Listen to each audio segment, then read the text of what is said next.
Hey, it's Chris, Liege Games. I like Kickstarter. I like crowdfunding. I feel like at times I'm in the minority. I feel like at times, especially on certain forums and certain places, it's cool, it's chic to bash crowdfunding. I don't back crowdfunding games, blah, blah, blah, blah, blah. Insert random reason here. They're all horrible. It's all biased because you're buying them on crowdfunding and you have FOMO and you can't be rating them objectively, as opposed to me who pre-orders them on Miniature Market and clearly doesn't have a bias when I pre-order them like that and expect them to live up my expectations. Like like I back stuff on crowdfunding, but I back stuff because it's important. And this is going to be maybe somewhat controversial. You know, it seems cool to go the opposite way nowadays, to be like, I'm getting off Kickstarter. Kickstarter's doing all this stuff and I just can't support that as a business model. Well, let's take a look past it for a second. And, I'm going to be called an apologist probably in the comment section for even contemplating this. But we need to continue supporting crowdfunding in our hobby. I mean, it is partially largely responsible for the boom that we have seen in the last decade plus. But the question always is, again, like I've backed less Kickstarters in the last 5 years than I used to. But the fact of the matter is, I'm not going to stop backing Kickstarters. Nope, not going to stop doing it. Why? Why? Let's talk about that. That's the subject of this video, really. Why do I back crowdfunding? Why should you back crowdfunding? Because, yeah, let's talk about it for a second. Let's say you're an established company. Let's say you have several large designs under your belt, and let's say you are a force to be reckoned with, based on what you've put out there already. So I'm going to guess that you have tens or even hundreds of thousands of dollars to design, to model, to market, to produce, to ship, to finance a game in the first place. Mind you, you're also doing this up front and risking, what if this game isn't any good? What if this game isn't received well? I mean, there's no guarantee that it is going to be a hit. You are putting a risk out there. And let's be very clear about this. As large as the industry is becoming, it is still dwarfed by most other similar hobbies of a similar ilk, niche, whatever. Video games make this look like a complete small fry. I mean, billions and billions and billions and billions more in the video game side of things. I mean, if you want a small sampling of that, go look at any decent sized video game channel, and they are 10 to 100 times bigger than most of the biggest board game channels on YouTube. The backing, the following, the model itself is just a larger ecosystem. And as much as we say, oh, well, this game company just made a couple $1 million bringing in on Kickstarter. This game company just got this much getting in from this. Well, most of that is operational costs in the first place. Most of them don't have that amount of funds to just put out there and, as the saying has gone and become, sort of a la big banks in the past decade and a half, nobody is too big to fail almost in the board game side of things, unlike some of the other retail hobby companies. And that's important because now let's go to the opposite end. If you're a small publisher, if you're someone looking to put out a game for the first time or the second time or the third time or even the fourth time, do you have the money? Are you willing to mortgage your future, your current, or even your house, whatever it may be, on a risk of this game is going to succeed? Because, I mean, the Kickstarter quality of presentation and product has definitely been elevated over the last half decade. But even then, there's still no sure thing. And even then, there is no sureness at the retail side of things afterwards. Regardless of exclusivity during the campaign or not. It's not to mention that, let's say your game is good. Let's say your game does sell okay. as a small publisher, anything like that, whether it's Amazon or somewhere local or even your own house, you're spending time, effort, money, resources, whatever it may be, even to stock it in the first place. You know, especially if it's any larger size of things. I mean, do you have a place as a small publisher where you can put it in your own house and, you know, hold 1,000 or 10,000 copies? So you're paying someone. Well, you're paying someone, well, your overhead is going up.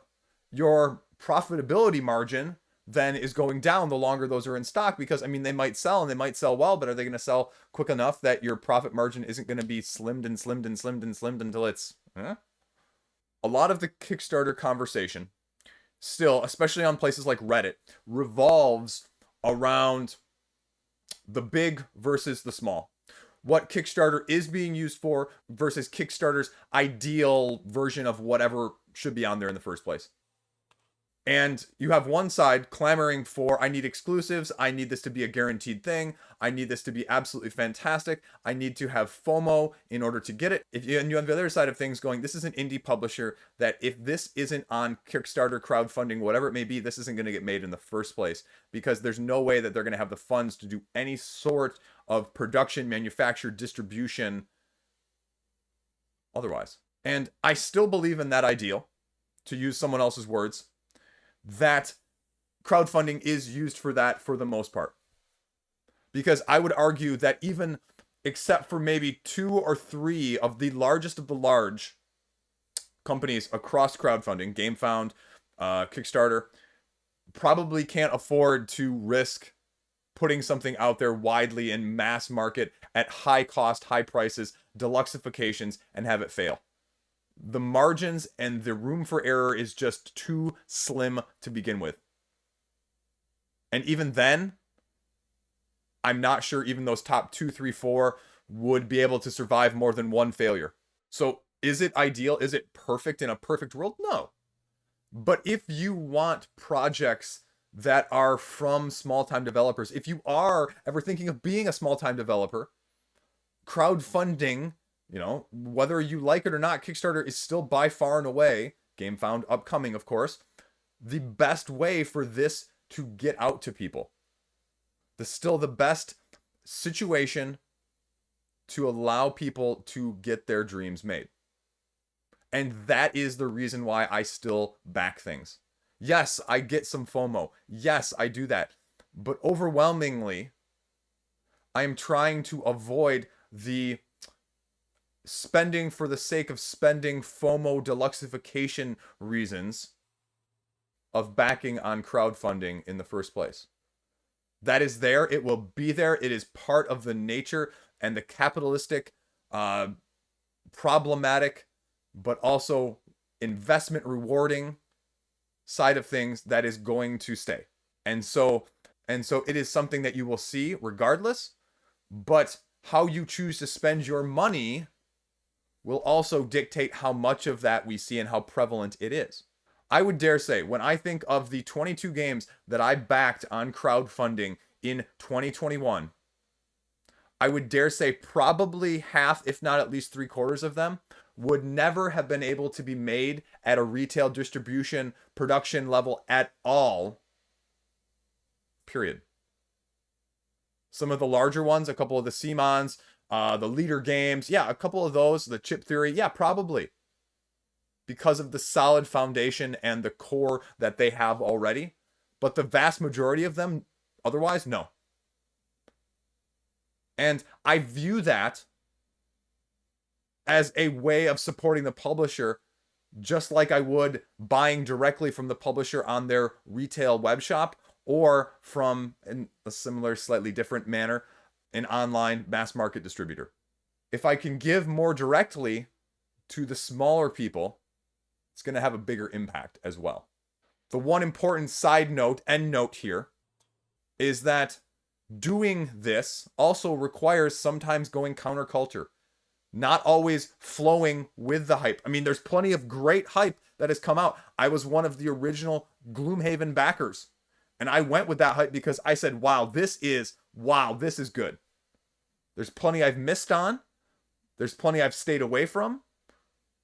But there's plenty that I've gone, I am super glad I went on this because I would have never known otherwise, but I supported this small publisher and it's paid off dividends. I'm looking at you, Postmark Games and Voyages. I'm looking at you, Dragon Scary Go Round, overseas Japanese games that ever never would have come to the States otherwise. And I don't care what anyone says. I will not be guilted. I will not be shamed. I will not be put down by people that think, they know what's best for the industry. And they say that crowdfunding isn't what people should be doing. If anything, this is the last point here. And this is a very, very, very, very important point that I think is vastly overlooked the vast majority of the time. When people talk about that earlier example of pre-ordering versus crowdfunding. Yeah, it might be a lot longer between me pre-ordering on Kickstarter or crowdfunding than you pre-ordering on a mass market distributor online store. But guess what? I've probably seen gameplay of my game. I've probably read the rule book of my game. I probably have more information on my game. I've probably even interacted potentially with the developers or the designers of the game and gotten answers to questions, as opposed to a pre-order that may or may not have gotten an advanced review copy to one of the 2 or 3 largest channels and put out one video. Maybe by the time your pre-order ships to you, maybe not. Which of those sounds better? More information, gameplay example, rule book, interacting with the designer, or pre-order based on name alone? Which are you more confident in if you're doing your research properly? Again, and not just buying on the hype like I mentioned. It's not such a difficult proposition when you look at it a little bit like that. I know it's not always the same, but it's something to think about if you haven't. Okay, that's all I got. Talking head, rant, ramble, over. Thanks for watching. Stay classy. I'll see you around. Why do you crowdfund? Tell me why. Tell me why not. Again, I'm not against you not crowdfunding, but, it has a very legitimate, very good purpose and part of our hobby in general. And I will argue it with you in the comment section if you disagree. There we go. Have a great day. Stay classy. I'll see you around. Subscribe if you like this. Smash the button below. Help me get on Board Game Geek trending, viral, recognized, whatever. Someday. Someday. Someday.